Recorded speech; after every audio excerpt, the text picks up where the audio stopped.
Hey, this is Wes from Anti-Fragile Physical Therapy. I'm taking a quick time out from the workday to talk to you guys about some key components of shoe wear. One of the things that we get to talk to people a lot about is the form and function of what you put on your feet.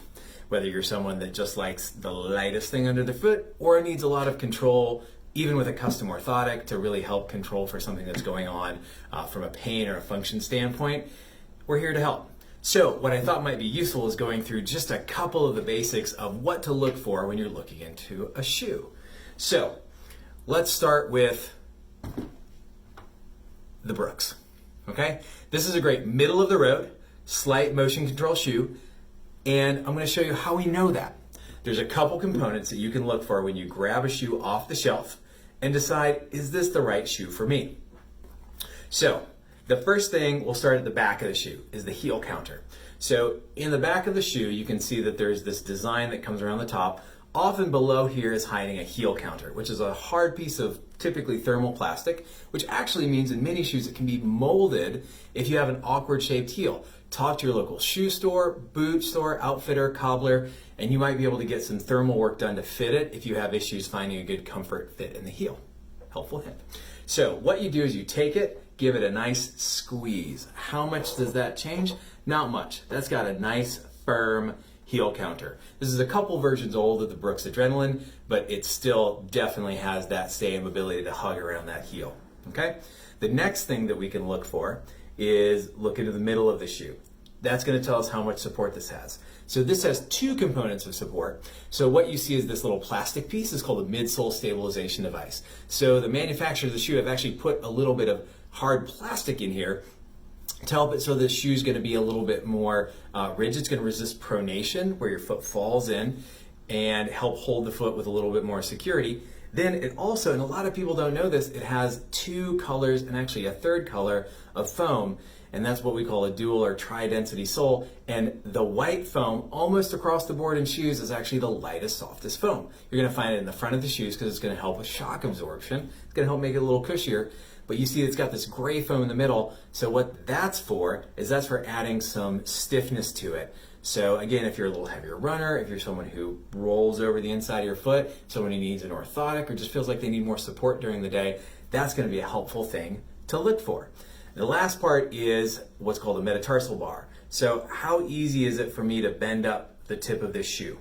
All right, not particularly. So what that says is that inside here is a small bar of typically plastic that's going to actually help you kind of roll through that again if you're someone who has to really get some work from the ground to do the work. So then the last thing is how much torsional rigidity does it have? So I'll try and get a good side angle. And so what you do is you actually take the shoe and you twist it. So even with all those components, it's got a little bit of give to it, but it's relatively stiff.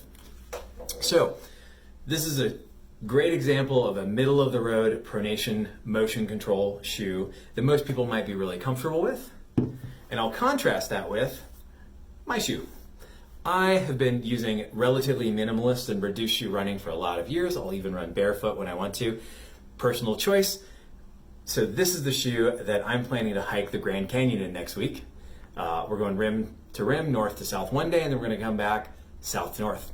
So I'll show you the heel counter on this. It doesn't have one. Then what we look for, what's that look like? There's some of this gray foam in the middle. And then is there a metatarsal bar in there? No, I don't think so. It does have a nice small rock plate, which is just a little bit of plastic in there that's just going to help cushion me from all those pointy, jaggedy things out west. And then again, torsional rigidity, it doesn't have any. So from a movement standpoint, I'm someone who doesn't need a lot out of my shoe other than protection, and again, a little bit of outsole, just so I have a little bit of extra traction. So talk to your local shoe expert. We have some amazing ones here where we are, and wherever you are, there are probably some excellent folks at a running specialty store that you can go talk to who can help you find the right shoe for you. But if you're on your own, these are a couple helpful hints once you figure out what you want in a shoe to decide, is this shoe a good fit for me? And then of course you want to try it on to make sure the uppers are comfortable, the lacing works good for you, and of course you have to find the right color to match your excellent outfits, because everyone knows if you have the right color shoe, you're going to be that much faster.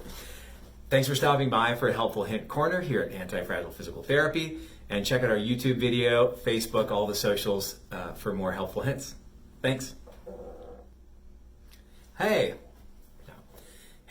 this is Wes from Anti-Fragile. Ooh, that's a big finger. I'm gonna point some. Hey, this is. Oh man, you're gonna cut this in somehow, aren't you? This is Wes. Oh, and I need to practice staring at that thing. Right? Where is the?